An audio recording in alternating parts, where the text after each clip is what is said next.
Salut à tous. Bienvenue à Coup Critique. Aujourd'hui, on est vraiment content de vous parler d'un livre qu'on attendait depuis longtemps. Aujourd'hui, je suis avec Pierre-Philippe. Mon ami Pierre-Philippe, comment ça va?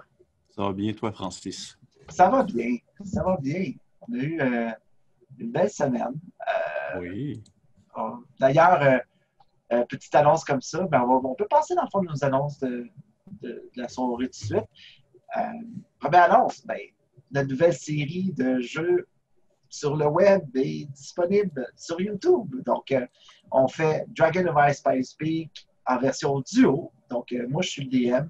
Pierre-Philippe joue.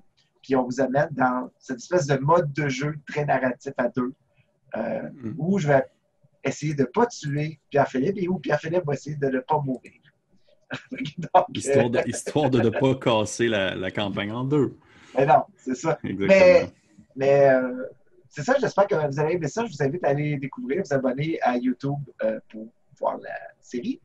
Et aussi, tous les épisodes qu'on va faire maintenant, dès qu'ils sont montés, ils vont être directement sur notre Patreon. Donc, si vous voulez vous joindre à notre Patreon, ce que vous allez avoir, c'est toutes les vidéos maintenant qu'on va produire d'avance, que ce soit le podcast, la série, toutes les autres vidéos de jeux, ou peut-être qu'il va en avoir d'autres, on ne sait pas. Toutes nos vidéos conseils, analyses, tout ça, ça va tout se retrouver sur Patreon, puis vous pourrez voir ça, tout ça d'avance, parce que vous êtes vraiment cool, puis que vous nous aidez à mettre du bois dans le poêle, puis à faire chauffer cette patente-là qui est Coup Critique. Donc, merci beaucoup pour ça. Pour ce qui est des nouvelles, il n'y a pas grand-chose à part ça. Hein? Mais sinon, juste un petit mot. J'ai écrit un article la semaine passée, au moment où vous écoutez ça, au sujet de Cyberpunk. Donc, Cyberpunk va arriver avec une nouvelle version de leur jeu qui avait été Cyberpunk 2020, de 2000... 2000... quelque chose, ouais. Bref. Bref, une année qu'on est probablement dedans. Là. Ouais, c'est ça, puis que le jeu est un peu daté. Donc, mais il avait annoncé Cyberpunk Red. Ils ont compris que peut-être mettre une année après Cyberpunk, c'était pas le meilleur move. Fait que là, Cyberpunk Red s'en venait. Ils ont eu le temps de sortir un Jumpstart Kit qu'on a ici, puis qu'on pourra explorer ça ensemble bientôt.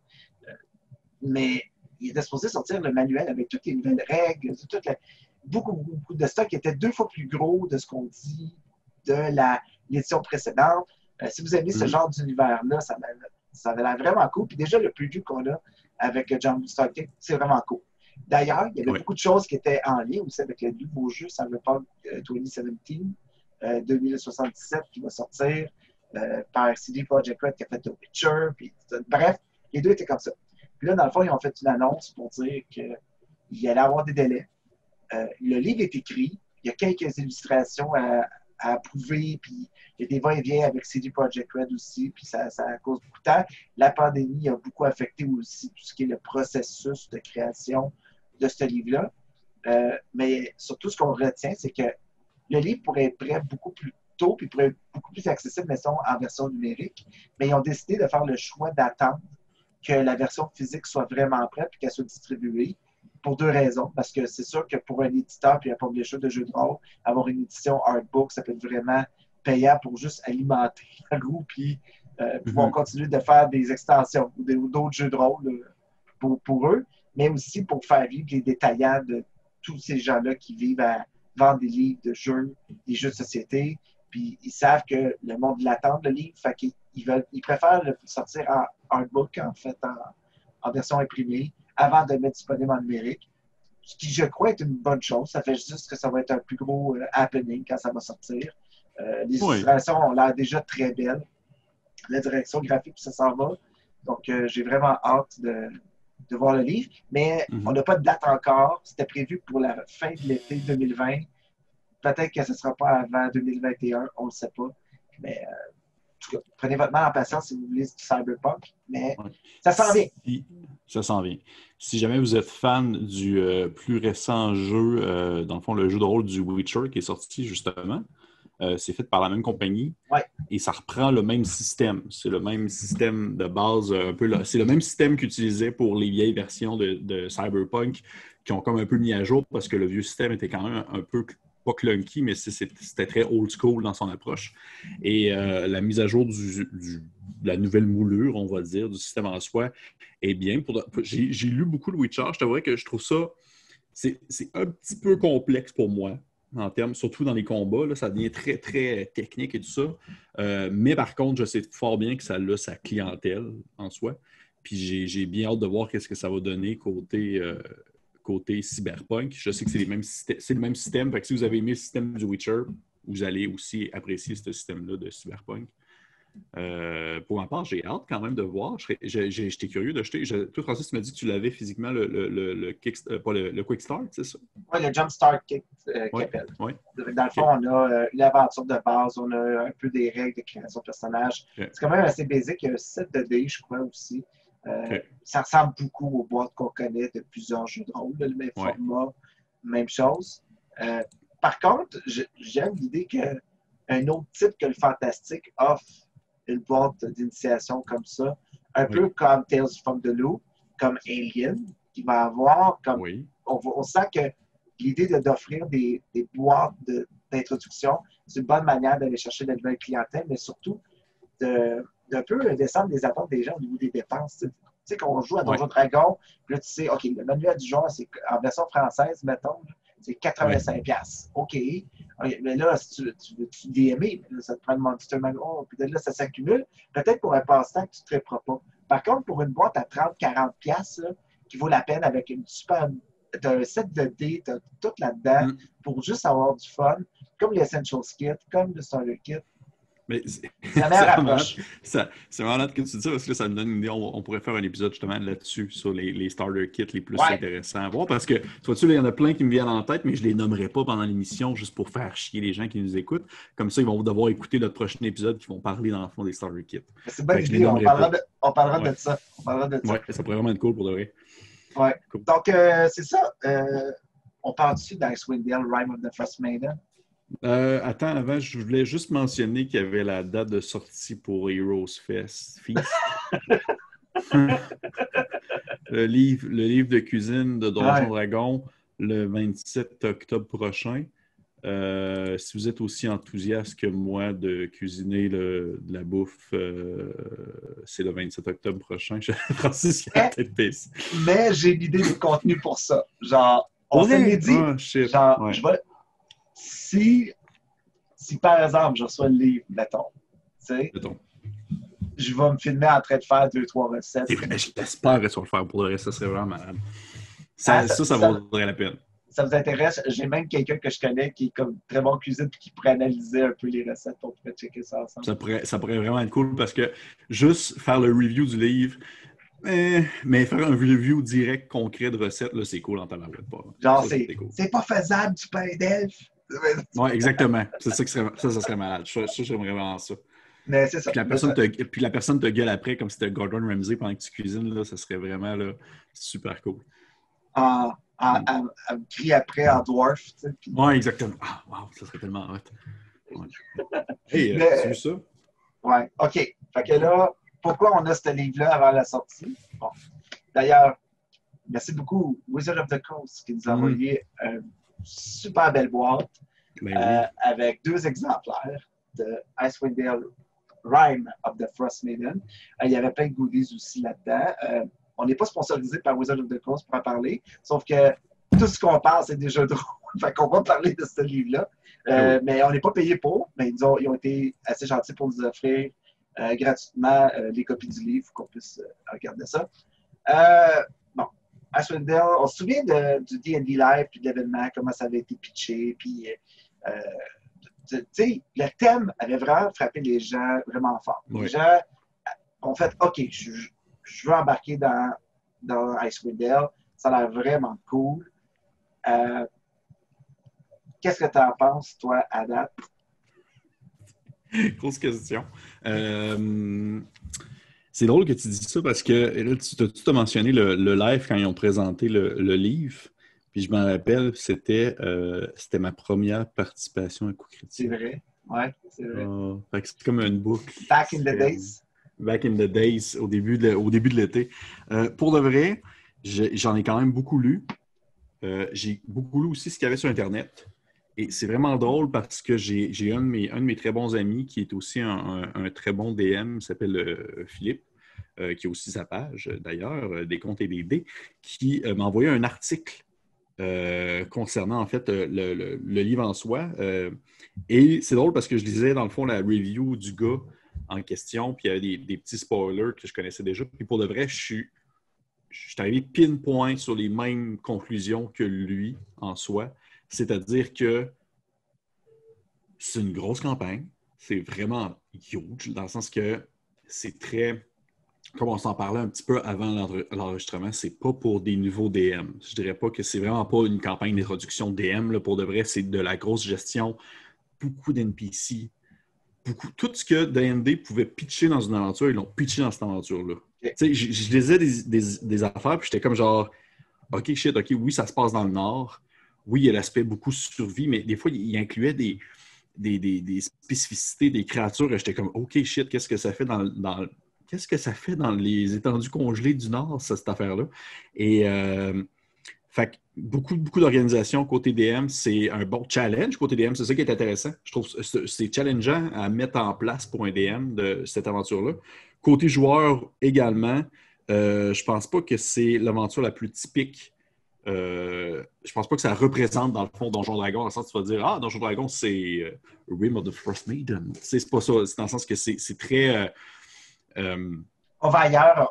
On va ailleurs, oui. Puis pour de vrai, là, je vais le dire un peu, je vais le dire aux gens qui nous écoutent présentement. Ça se pourrait que je m'échappe dans les prochaines minutes, dans la prochaine heure, sur des peut-être possibles spoilers. Fait que je veux quand même le mentionner, des trucs très... Je pense pas aller dans le gros deep, là, mais je veux que vous le sachiez, que ça se peut que je mentionne des choses que normalement, vous n'auriez peut-être pas su tout de suite si vous la faites en tant que joueur, en tant que partie. Je veux tout de suite le mentionner parce qu'il y a... puis maintenant que vous le sachez, je vais le dire. Il y a des... Juste à la fin, la section bestiaire, que je pense que tu avais regardé aussi, que tu m'avais dit, des vampires kobolds, des vampires gnolls. Je suis comme genre... Il se passe des affaires dans ce royaume du Nord-là. Comme tu mentionnais... On va se le dire. Oui, vas-y. C'est cool. C'est cool en crise, pour de vrai. Cool. Il y a une autre variante de monstre que je ne veux pas spoiler, mais on fait usage du fait que c'est pas, mettons, il y a beaucoup de ça. OK, ben, on va y aller en ordre. on est comme tout excité, puis on part dans tous les sens. On est genre... Okay. On était dans des monstres, on va parler des monstres. Donc, ce livre-là a le plus de monstres ajoutés pour un module de toutes les autres aventures qui ont sorti de D&D. Là, tu as donné un glimpse. Il y a beaucoup de reflavor de monstres connus pour les adapter à l'histoire. Donc, il n'y a pas juste des nouveaux monstres. Il y a beaucoup de monstres qu'on connaît déjà, mais ils ont un petit twist pour fitter avec l'aventure, où ils ont un petit quelque chose de plus. Il y a aussi des nouveaux monstres vraiment intéressants. Il y a vraiment des choses très, très cool dans les monstres. Je trouve qu'il y a une belle variété. Ce que j'aime d'un livre qui offre autant de choses comme ça pour un DM, c'est que ces monstres-là, je veux dire, tu peux les mettre après n'importe où. C'est ça qui est cool. Tu n'achètes pas ça juste pour le module, j'ai l'impression. Tu achètes ça pour tout ce que ça représente comme monstre, mais de nouvelles règles, possibilités de personnages, possibilités d'intrigue. Il y a beaucoup de maps de petites villes, de petites maisons. Il y a beaucoup de ça qui peut être remâché, réutilisé. Oui. Ça, c'est vraiment cool. Si on commence du début, là, dans le fond du livre, il y a une petite section que vous pourriez, par exemple, faire lire à vos joueurs qui explique un peu le mood dans lequel on est. Moi, il n'y a rien qui m'a renversé au niveau de la création des personnages. Je veux dire, il y a quelques petites affaires du spécial, mais il y a une mécanique que j'aime beaucoup. Puis je sens que D&D va beaucoup là-dedans. Ils ont commencé avec Explorer's Guide to Wildemount avec le Eric Chronicle. Là-dedans, on offre que nos personnages qu'on va créer ont un secret. Ils partent avec un secret. Oui. Puis ça, c'est vraiment cool pour un DM qui est avec, mettons, des joueurs qui ne sont pas des fans de faire des backstories, mettons, puis qui ne sont pas super à l'aise dans l'écriture ou le développement de personnage, ne savent pas trop où ils vont s'en aller, mais à la limite, ils ont comme une formule de style de carte. Donc, tu pourrais imprimer les secrets, faire piger un secret et dire ça, c'est ton secret, dis-moi c'est quoi. OK, on va bâtir autour de ça. Ton personnage a une espèce de lien qui peut vraiment jouer dans la campagne, qui peut ressortir. Ouais. Ça, c'est vraiment très cool. C'est simple, c'est comme 2-3 lignes, mais ça peut donner beaucoup de choses. Ouais. Et le truc que je trouve très cool là-dedans, pour de vrai, en le checkant, c'est de un, ça me faisait penser à Curse of Strahd, dans le sens qu'il y a des éléments narratifs qui vont être impliqués dans la campagne que ni le DM ni le joueur va choisir, qui va être dans le fond choisi au hasard par justement cette espèce de secret-là. C'est pas le DM qui l'a choisi, c'est pas le joueur, c'est quelque chose d'autre. Puis ça, je trouve ça malade, de un. Et de deux, ce concept-là des secrets, c'est très cool parce que c'est très thématique dans la campagne en soi. Icewind Dale, c'est une région qui est très éloignée. C'est une région que les gens, ils vont là-bas pour se faire oublier. C'est une région où est-ce que le monde, justement, ont des secrets, ont des bibittes cachées. Fait que tout le monde sait que si tu es un étranger qui arrive dans le coin, tu as peut-être quelque chose à te faire reprocher, puis tu es peut-être justement là pour oublier ton passé. Ça joue sur la thématique de paranoïa. Ça joue sur la thématique, au fond. Parlait beaucoup. D'ailleurs, chose intéressante, dans le livre, il y a une page, je pense, qui a été rajoutée à la fin du livre. C'est la dernière page où ça a été écrit le 12 avril 2020. Puis c'est une note de Chris Perkins qui explique comme « Hey, quand j'ai fait le livre, je pensais pas qu'il allait sortir pendant une pandémie mondiale. Donc, peut-être regarder avec vos joueurs quelques thématiques qui sont peut-être plus ou moins à l'aise de regarder, vu que l'aventure parle beaucoup de paranoïa, d'isolation, de survie. Ouais. Puis il y a même une note sur la directrice artistique, en fait, qui a travaillé sur le livre, mais qui a travaillé sur tous les livres de 5e édition. Puis elle dit le look de D&D, c'est elle. Elle s'appelle Kate Irwin, dans le fond, qui est la directrice artistique. Puis il y a un beau mot sur elle, comme quoi elle est là depuis le début de la 5e, puis que pourquoi on tripe sur des belles éditions comme ça, puis des belles images. Puis c'est à cause d'elle. C'est à cause d'elle. Ouais. Fait que, il y a un bel image là-dedans. Mais c'est drôle, cette note-là, par exemple. Tu lis ça, tu fais comme ouais, j'avoue. Ouais. Bien, c'est vrai que c'est quelque chose que j'apprécie beaucoup dans la 5e édition, qu'il y ait comme une certaine, on va dire, uniformité dans l'art, dans la mise en page, dans tout ça, qui fait en sorte que je m'y reconnais. Je me rappelle que dans la 3e, même 3.5, il y avait comme, je ne sais pas, 25 artistes différents engagés pour faire les dessins. Puis ça faisait en sorte que tu avais comme un débalancement. Autant que tu avais des dessins qui étaient très action-pack, avec très coupé au couteau. Là, je pense au dessin, exemple, de Pathfinder, où est-ce que le même dessinateur faisait des dessins aussi pour la 3.5. Autant que tu avais genre des dessins comme, qui étaient à la limite comic relief. Puis sans nécessairement dire que ça gâchait mon plaisir, ça me crée un petit effet de genre... on dirait que je ne sais pas trop sur quel pied danser des fois. Puis la 5e édition, je trouve qu'il y a vraiment un très bel aspect d'uniformité à ce niveau-là. Puis je ne vais pas te le cacher, définitivement, ce livre-là, pour moi, c'est le plus beau livre à date. Ah oui? OK. Pour vrai. Je digue énormément l'aspect survie, l'aspect le nord, le froid, puis ça, on en avait parlé un peu quand, justement, ma première participation, qu'on avait abordé le livre. Et l'art là-dedans là, est de toute beauté. Des fois, il y a des doubles pages complètes de dessins là, pour représenter un environnement ou pour représenter un village ou peu importe. Puis je trouve ça tellement beau. Il y a tellement des belles affaires dans ce livre-là. Mais c'est beau, mais c'est sombre en même temps. Le livre transpire beaucoup de sa mécanique, transpire vraiment beaucoup de ce qu'il veut apporter comme ambiance. Et pour vrai, chapeau ce côté-là. Puis c'est tout ce que j'avais à dire par rapport à ça. Ouais. C'est vraiment juste c'est vraiment un foutu beau livre. Moi, j'ai pas lu beaucoup l'aventure. J'ai feuilleté parce que je veux justement pas me spoiler. Puis là, plus je t'entends, on se parlait, plus je sais que j'ai des projets de peut-être d'y aimer. J'ai vraiment le goût d'y aimer ça aussi. Mais dans les premières pages, on nous explique clairement comment peut se dérouler l'aventure, ce que j'ai beaucoup aimé. Ouais. Il y a une espèce de feuille résumée où tu as étape par étape. Niveau 1 à 4, c'est ça. Niveau 6, tu sais, où on peut enligner nos personnages. Oui. Mais on peut prendre ces arcs-là, puis les sortir, puis les utiliser d'une autre manière. Absolument. Autre chose que j'ai beaucoup apprécié, c'est qu'au début, le début d'aventure, les premiers niveaux, parce qu'on va se dire, souvent les premières aventures d'introduction de niveau 1 à 4, 5, là, c'est pas nécessairement la grosse force des modules. Souvent, les gens vont même les skipper, puis ils vont adapter le module pour partir ça au niveau 3 ou mettons au niveau 5, parce qu'ils font comme ah, ça va être dur, là. OK, là, Fighter niveau 1, bon, OK. Puis, c'est un petit peu moins juicy, mettons, pour les joueurs qui ont beaucoup d'expérience de jeu.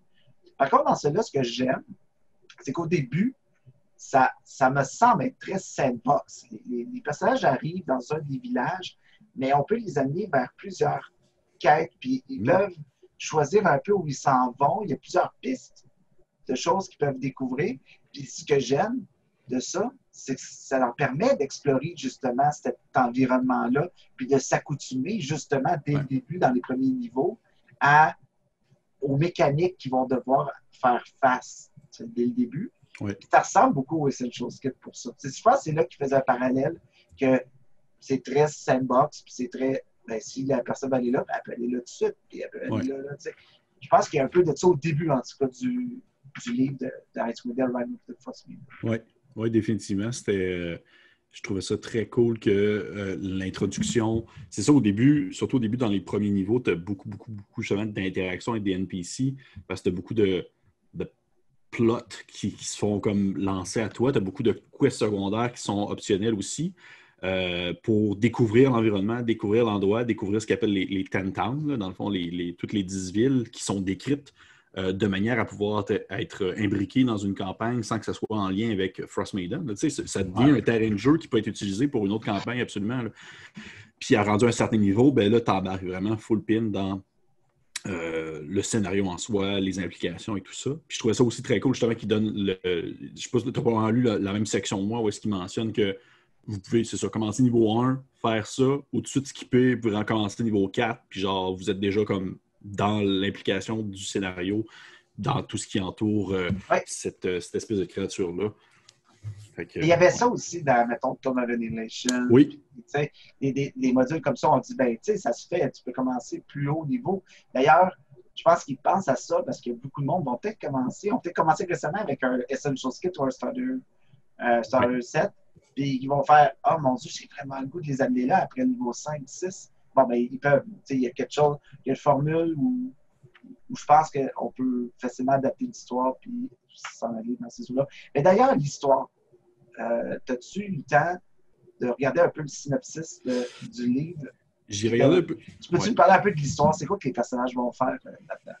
Dans le fond, ben, je pense que bon, on dirait que je vais en dire sans nécessairement trop spoiler rendu là, mais ça a un lien avec le fait que présentement, à Icewind Dale, dans le nord, il se passe quelque chose qui met, si on veut, en péril l'entièreté des communautés.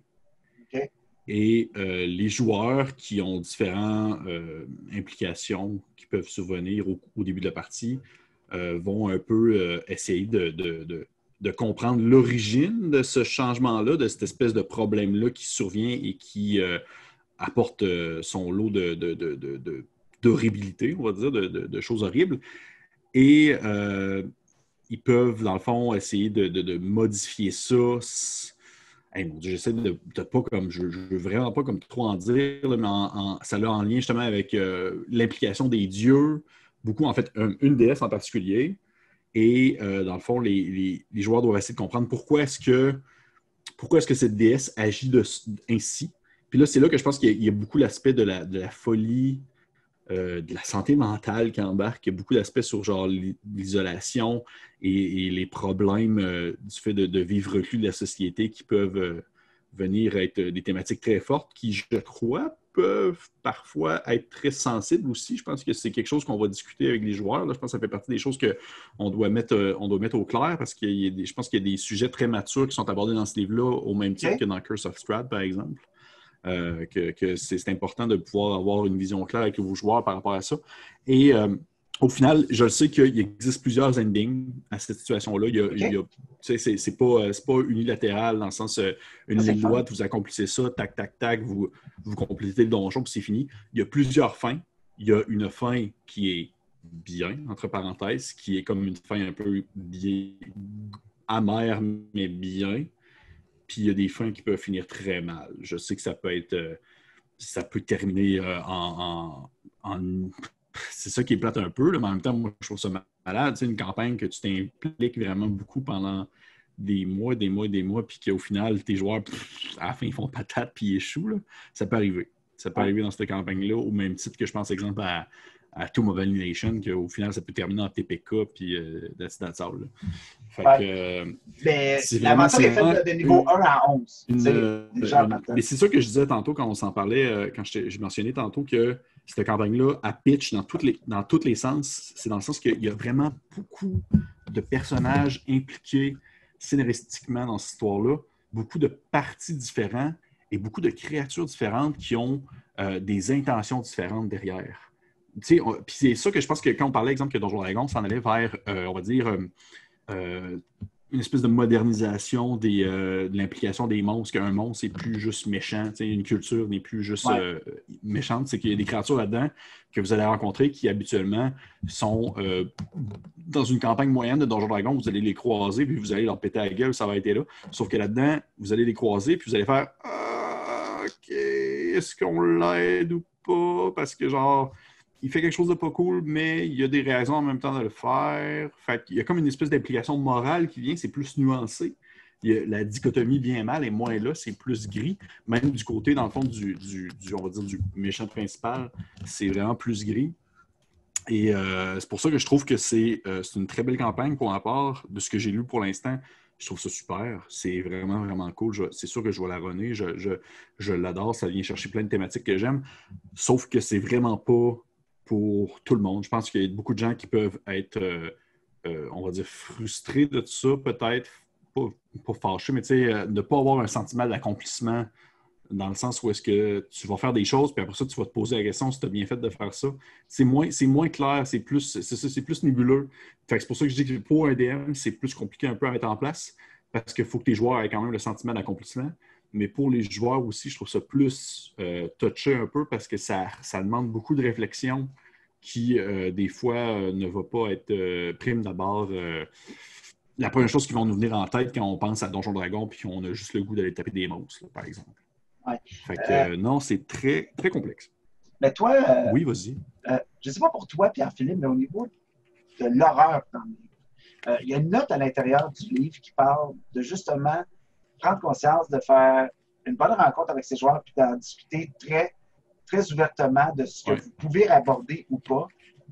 Toi qui as fait beaucoup d'horreur dans plein de styles de jeu, là-dedans, as-tu retrouvé justement cette horreur-là que tu recherchais? Là, parce que je sais que c'était quelque chose que tu voulais, puis je pense qu'il y a plusieurs DM qui aiment ce style-là aussi. C'est pas pour rien que Curse of Strahd est encore très roulé. C'est pas pour rien qu'ils vont le ressortir en octobre. Il y a beaucoup de monde qui ont fait ça, ça peut durer sur des mois. T'en aurais de l'horreur pour genre ton Halloween dès que tu le pars en septembre, puis après, quand il fait hiver ici, ben, tu es dans l'hiver encore plus dans Swindell, puis ça crée une espèce de tension que tu es un peu dans ce mood-là. Fait que c'est un bon livre à sortir, en tout cas en Amérique du Nord. Là, c'est un bon livre à sortir. C'est bien timé. Voilà. Pour répondre à ta question concernant l'horreur, définitivement, oui, je considère que les thématiques abordées, autant que justement que ce soit dans l'écriture ou dans l'art, laissent sointer un peu cet aspect un peu horrifique-là. D'un autre côté, ça reste du Donjon Dragon dans le sens que tes aventuriers sont souvent assez pimpés pour être capable de genre combattre des créatures. T'es pas un investigateur de Call of Cthulhu qui va se faire dévorer le cerveau par un monstre innommable, là. On s'entend. Sauf que l'aspect horrifique est là. C'est sûr que je pense qu'il y a un travail à faire pour être capable de le rendre convaincant parce que justement, ça arrive quand même assez rapidement, je crois, à mesure que les niveaux augmentent pour les joueurs de devenir... à partir du niveau 5, là, tes joueurs commencent à être assez bien buildés, surtout tout dépendant du nombre que tu as, pour que tes combats peuvent être challengeants, sauf que des fois, on va dire le stress n'est pas nécessairement là. Ça devient très tactique, ça devient très genre, OK, on se dispatche là, puis tout ça. Mais je pense que côté ambiance, il y a quelque chose à aller chercher là. je t'avouerais que, tu sais, j'avais fait Curse of Strahd. Je suis en train de faire Curse of Strahd. C'est pas du tout le même type horrifique, en quelque sorte. Curse of Strahd, c'est très romantique, gothique, associé avec genre, c'est très émotionnel, c'est très tourné justement vers le ressenti, puis des horreurs plus, justement, plus théâtrales et tout ça. Alors que là-dedans, C'est Bram Stoker, tu sais, Curse of c'est Strahd. ouais, c'est exactement ça. C'est plus Bram C'est- Stoker, Ouais. alors que là-dedans, c'est vraiment plus John Carpenter, dans le sens que c'est plus viscéral, on vient plus, c'est plus, on va dire, mordant, c'est plus tangible, dans le sens qu'il y a un grand aspect qui est mis, un grand aspect qui est mis sur la survie, que genre, tu sais, les joueurs vont devoir vivre des moments où est-ce qu'ils sont, tu sais, où est-ce qu'ils vont se dire, OK, ben, il faut qu'on économise telle affaire ou telle affaire, puis il y a beaucoup de, justement, on va dire, ça met beaucoup de l'avant le concept, justement, de l'hypothermie, du froid, de la perte, de la santé mentale, comme je mentionnais tout à l'heure. Fait qu'il y a un aspect horrifique qui est, on va dire, plus justement viscéral, sauvage en quelque sorte, et également un aspect horrifique qui est vraiment plus sur le mental. Et là, un petit spoiler pour les gens dans le fond qui peuvent nous écouter, sinon couper dans 30 secondes. Je ne sais pas si Francis va mettre un espèce de gros triangle jaune marqué dessus spoiler pour dire qu'il se passe de quoi. Ouais. Il y a comme l'aspect, comme dans le jeu vidéo qui s'en vient de Larian Studio, il y a vraiment l'aspect, exemple, des flagellants mentaux, des flagellants mentaux qui arrivent. Fait que, il y a comme cet aspect-là horrifique sur genre le contrôle, la perte du contrôle du corps. L'espèce de virus qui s'implègue en toi, qui s'implique, puis que tu fais en sorte que tu perds vraiment ta manière de fonctionner, comment est-ce que tu sais bouger, puis tout ça. Fait qu'il y a comme un... C'est là que je trouve qu'il y a un lien à faire avec The Thing, par exemple, de John Carpenter. Ouais, Fait que pour ça, c'est sûr que je pense que un joueur de la vieille, on va dire quelqu'un qui joue à Donjons Dragons comme joueur depuis comme 15 ans et plus, là, je ne sais pas à quel point est-ce qu'il va trouver ça effrayant parce qu'au final, il va souvent être confronté aux mêmes créatures qui étaient confrontées depuis les 15 dernières années, dans le sens qu'il y a des nouvelles créatures, il y a des créatures qui sont des variantes, mais souvent, ça va être le même frame en quelque sorte. Fait que j'ai l'impression qu'il y a comme un gros travail à faire du côté du DM pour apporter une créature que le joueur connaît déjà d'avance et la présenter de manière. Oui, puis le surprendre, la présenter de manière effrayante. Parce qu'au final, tu vas dire, ah, OK, ben c'est tel monstre, puis genre, je suis un joueur qui joue depuis 15 ans, puis j'ai appris le manuel du monstre par cœur 4 fois, fait que je suis capable de mentionner que genre, ce monstre-là, tel stat, sans nécessairement tomber dans le méta, il y a l'inconscient qui embarque aussi, tu le sais consciemment, là. Fait que c'est pour ça que je dis pour des joueurs de la vieille, il y a peut-être un travail à faire à ce côté-là pour pouvoir être plus convaincant. Je pense que ça peut se faire quand même. Je pense qu'il y a un peu comme justement dans Curse of Strahd, il y a un aspect à aller chercher les joueurs ont les options devant eux et ça se pourrait qu'ils prennent une mauvaise option en commençant puis qu'ils n'aillent pas le niveau, par exemple, qu'ils s'en aillent à un endroit spécifique dans l'aventure puis qu'ils n'aillent pas encore le niveau. Puis rendu là, ben, c'est comme une espèce de... Il arrivera ce qu'il arrivera, et rendu là, ça peut être effrayant. Ça peut être effrayant. Tu arrives à un endroit, puis le joueur va dire, oh shit, OK, je connais ce monstre-là. Tabarnak, c'est facteur de puissance 8, puis on est niveau 2, on va-tu laisser faire? Il y a comme quelque chose qui est effrayant à aller chercher à ce moment-là. Et ouais, je te dirais que ça ressemble pas mal à ça. Pour ce qui est de l'horreur, moi, j'ai très hâte de mettre ça en place parce que justement, je suis un gars qui joue beaucoup sur l'ambiance. J'apprécie beaucoup Curse of Strahd, sauf que je commence à être un petit peu tanné, je pense. On va dire justement de l'aspect gothique, Bram Stoker, avec des espèces de rideaux qui flottent au vent, puis des bonhommes un peu effrayants. Ouais, exactement. J'ai comme le goût d'aller dans quelque chose d'un peu plus viscéral, justement, quelque chose d'un peu plus sauvage. Fait que je pense que ce livre-là va amplement remplir ce besoin-là. Et non, ça ressemble pas à ça, je t'avoue. Côté horreur, j'ai bien hâte. Là. Toi, Francis, de ton point de vue, tu disais, tu as le goût de la faire jouer, tu m'as dit tout à l'heure. Mais qu'est-ce qui t'intéresse justement on va dire, dans ce setting-là? Est-ce que c'est comme la nouveauté? C'est quoi? Ça serait quoi qui te... Ben, je ne sais pas. En tout cas, pour vivre dans l'hiver, ici au Québec, tu sais, on est loin, je pense, des froids subarctiques. Je crois que les aventuriers peuvent vivre là-dedans. Mais le fait qu'il y a un côté un peu plus familier avec l'espèce de bestiaire très hivernal, il y a comme une espèce d'ambiance un peu plus proche de notre vécu, des hivers tough puis de verglas. Moi, je suis de cette génération-là. Puis, je sais pas, de replonger un petit peu dans cette espèce d'ambiance-là il n'y a rien à part l'hiver puis le froid. Il y a quelque chose de vraiment cool là-dedans comme joueur. En tout cas, comme joueur.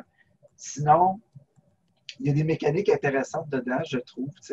Le côté survie. Ça fait penser un peu à Skyrim, mettons. Skyrim, le monde jouait, puis tout ça, puis tranquillement, les gens ont fait ouais, mais tu accumules plein de bouffe, puis tu ne la manges pas. Fait qu'est-ce que tu fais? Fait que là, il y a des gens qui ont créé des mods, des ajouts pour créer un système de survie à l'intérieur de Skyrim. J'ai l'impression que c'est un peu ça, dans le sens que D&D, tout le monde, à moins que vous êtes un DM qui fait vraiment attention aux relations que vos personnages ont, puis de ce qui traîne avec eux comme matériel, puis tout ça. Pour avoir été joueur dans plusieurs parties, j'ai pas souvent été confronté à une situation où on me challengeait sur ouais, mais t'as-tu mangé, t'as-tu bu, t'es-tu au chaud, t'as-tu tout ce qu'il faut pour partir? Puis ça t'oblige à le faire comme DM un peu pour aller chercher justement cette espèce de grip-là sur tes joueurs. Puis comme joueur, c'est un challenge de plus. C'est comme un D&D. Oui, 5e édition, tu vas dire, c'est facile, ou tu sais, mais il y a comme un niveau de plus, je pense, là-dedans. OK, as-tu assez de bouffe? Es-tu capable de survivre?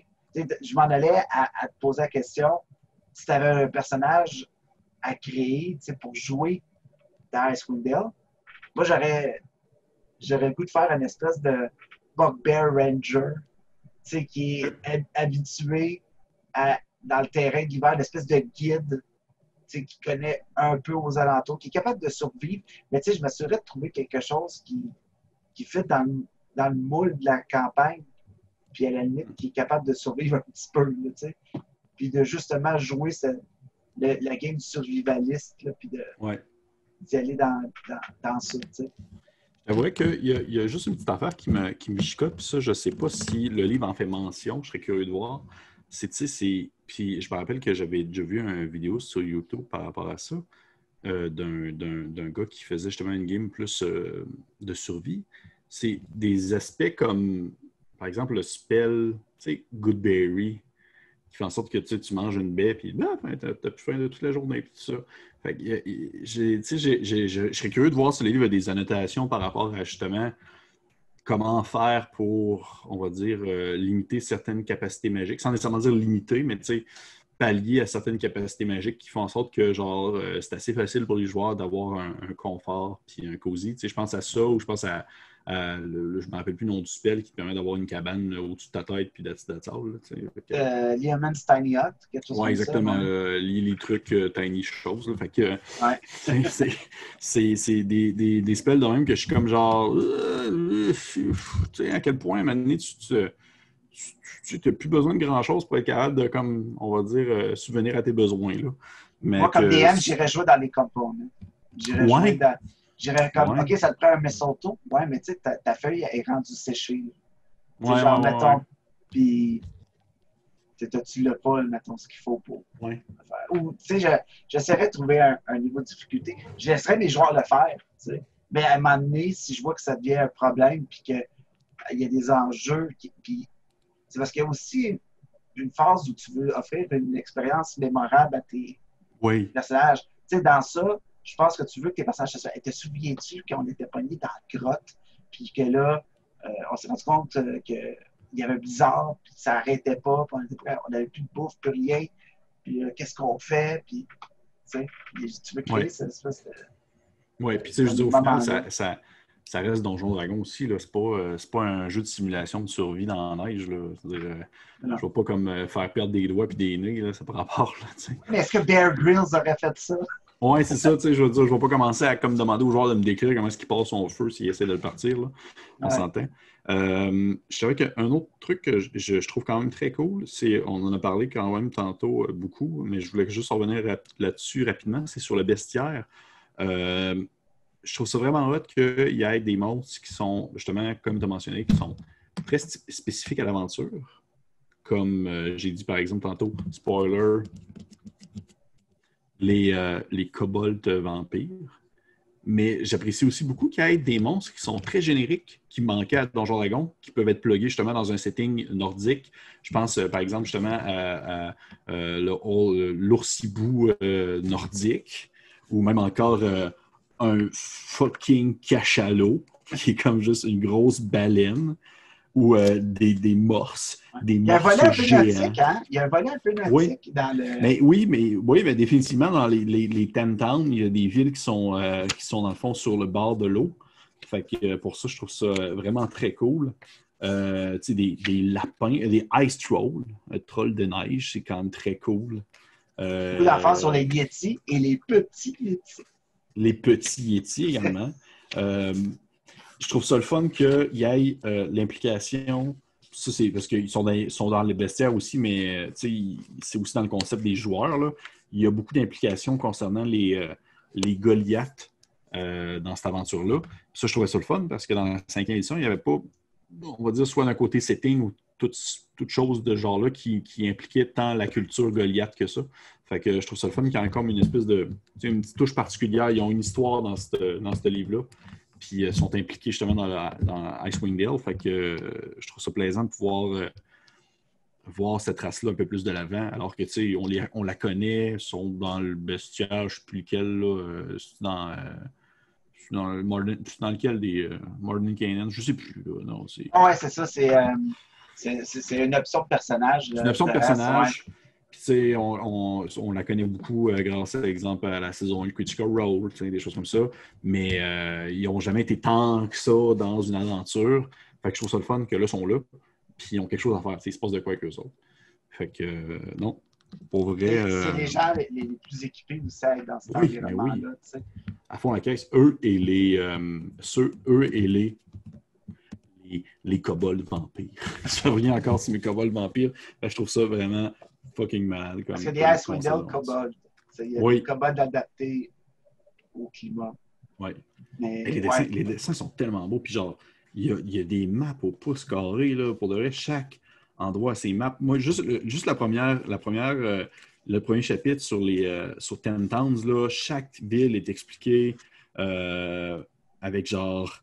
Je ne sais pas si tu avais remarqué, là, il y a comme, chaque ville a comme un petit, on va dire, exemple, la ville de Targos. Bien, ils vont dire Targos in a nutshell, dans le fond. Targos expliqué en bref, avec genre les quests qui sont available, la population, les leaders, s'il y a une milice, dans le fond, c'est quoi leur ville rivale.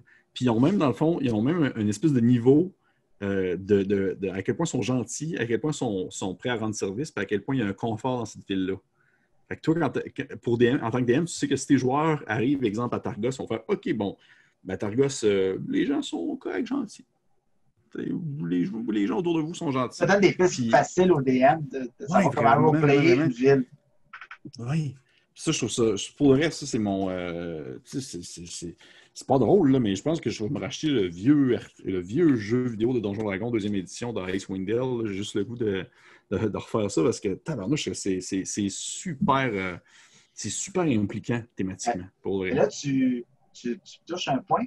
Comment tu te préparais justement à quelqu'un, à un DM, pour jouer ça? Tu sais, si vous avez aimé Dritz, puis les romans d'Arès Salvatore, puis genre, ça peut être vraiment... Ça pourrait être le fun de revisiter, mettons, la trilogie qui commence par Crystal Shard, je pense, là, qui parle vraiment de Icewind Dale puis de cette espèce d'arc-là. Juste pour l'ambiance, juste pour le climat, puis avoir une vibe de c'est quoi, justement, dans canon, de comprendre cette espèce d'environnement-là. Sinon, il y a des films. C'est sûr qu'on a des exemples comme John Carpenter, The Thing, des films, ou mettons The Shining, je pense, où il y a une espèce d'isolation, puis que là, il y a des choses qui affectent le psyché, puis on ne sait pas. C'est juste pour comprendre le mood qu'on veut donner peut-être comme DM à ça. Sinon, toi, as-tu des suggestions, des choses qu'on pourrait faire pour... Oui, bien évidemment. Je veux dire, je trouve que des films d'horreur côté justement folklore peuvent être intéressants. Je pense à exemple, ben, tu l'as mentionné, mais tu sais, non, en fait, tu ne l'as pas mentionné, c'est pas vrai, mais je sais, dans ma tête, j'ai The Thing qui passe en tête, mais ça n'a pas rapport avec le folklore. Mais tu sais, des films comme par exemple Morse, qui est un film qui aborde dans le fond, les vampires en Norvège. C'est très intéressant de ce OK. point de vue-là. Mais tu sais, je pense qu'il y a aussi, tu sais, sans nécessairement aller dans l'horreur, je trouve qu'il y a des films de survie à aller voir qui peuvent être vraiment cool pour pouvoir s'inspirer. Je pense, par exemple, récemment, il est sorti, il s'appelle Arctic avec Mads Mikkelsen, qui est un acteur que j'apprécie énormément, où est-ce que lui, dans le fond, il survit suite à un accident d'avion. The Grey avec Ian Nielsen, où est-ce qu'il donne des coups de poing à des loups. Genre, The Revenant. The Revenant. The Revenant, c'est un excellent exemple. Puis même côté roman aussi, admettons que vous voulez vraiment vous jeter sur un livre pour pouvoir plonger dans ce genre d'ambiance-là, ben, il y a Terreur de Dan Simmons, qui est sorti il y a quelques années, qui a aussi eu une série sur Amazon Prime, où est-ce que ça aborde, dans le fond, deux bateaux qui sont pris, dans le fond, dans la glace au nord. Et également, justement, très récemment, un autre livre de Dan Simmons qui s'appelle L'Abominable, qui parle, dans le fond, des expéditions dans des montagnes gelées avec un arrière-pensée pour le Yéti et tout ça. OK. Fait que ça peut être vraiment des beaux livres de survie qui peuvent être mis en place. Puis même à l'intérieur du livre, je crois même qu'il mentionne je me trompe pas, il mentionne des pistes à voir, mais vraiment purement, je pense, donjon-esque, il me semble, Ouais. pour pouvoir s'inspirer.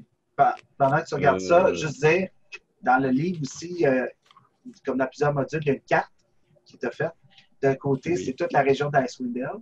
Puis de l'autre côté, c'est plusieurs petites vitrines sur chaque ville des 10 towns, dans le fond. Ouais. C'est comme ça qu'elle est faite.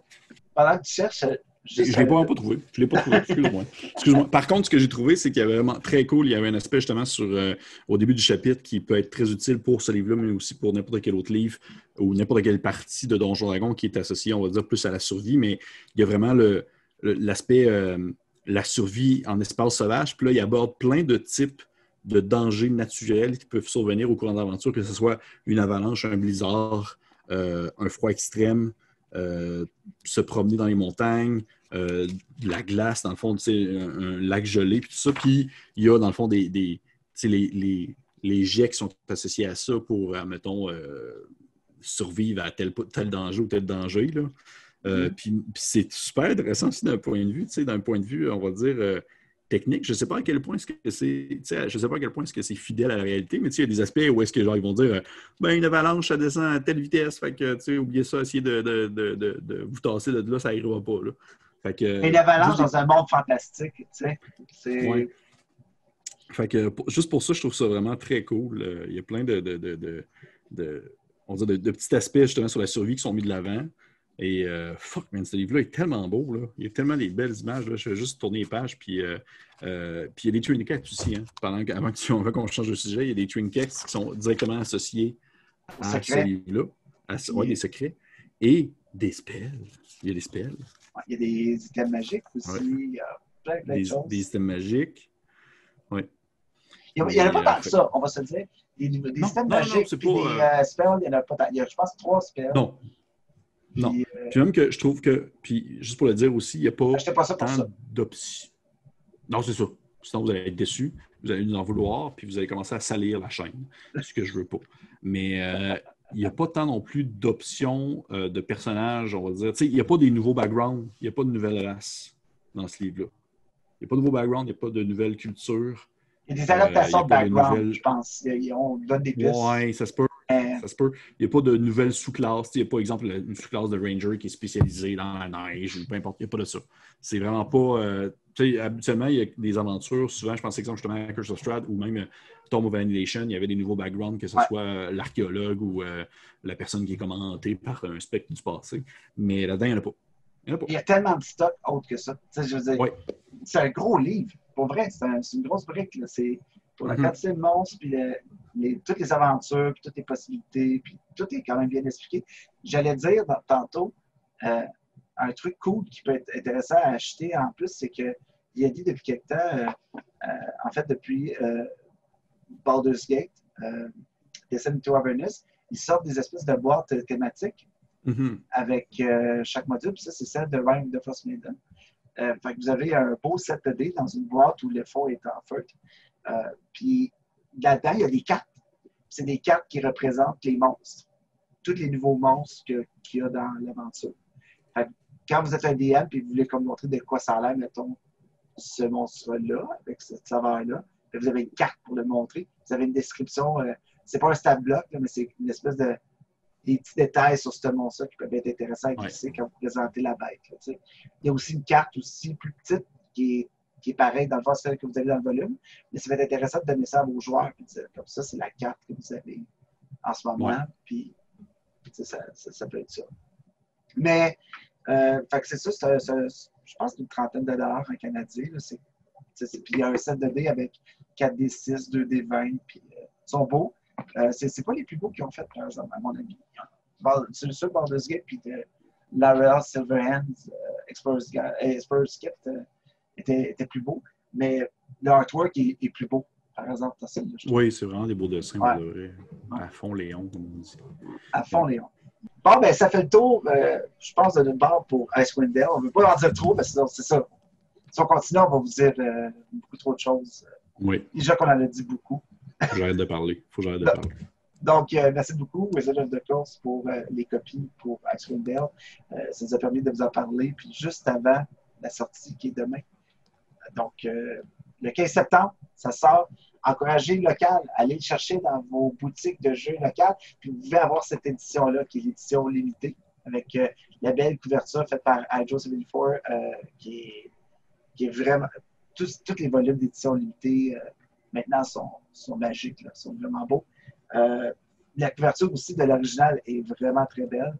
Je trouve que entre les deux, j'hésitais, tu sais, pour vrai, parce que... Je trouve la version originale plus belle. C'est vraiment... C'est clair, là. C'est clair. C'est vraiment de toute beauté. Fait que 15 septembre, ça sort, comme les accessoires aussi, les dés que j'ai parlé. Donc, merci beaucoup d'avoir été là pour cet autre épisode du podcast de Coup Critique. Vous pouvez nous suivre sur Facebook, Instagram, YouTube.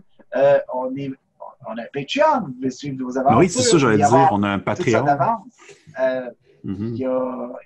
On est partout. On est partout maintenant. Partout. Mais pour de vrai, merci beaucoup. C'était très apprécié. Ouais. Puis d'ailleurs, merci beaucoup à la communauté depuis quelque temps. Je sais qu'on le disait à tous les épisodes, comme quoi on trouve que vous êtes malade, il y a de plus en plus de monde, plus de commentaires, mais pour vrai, ça fait juste doubler à chaque fois qu'on fait un épisode du podcast. C'est fou, ça n'a pas de bon sens. Parce que vous êtes malade. Je l'ai fait un peu cette semaine, on a busté le 900, là, c'est complètement fou. Ouais, c'est ça. C'est vraiment fou, puis c'est grâce à vous, puis ça nous donne juste le goût d'en faire plus, puis de vous en offrir plus, puis tant mieux. Donc, merci beaucoup. Jouez prudemment. Hein? Soyez certains de respecter toutes les consignes pour jouer entre amis ou avec votre famille. Sur ce, on vous dit à la prochaine et bonne game tout le monde. Bye.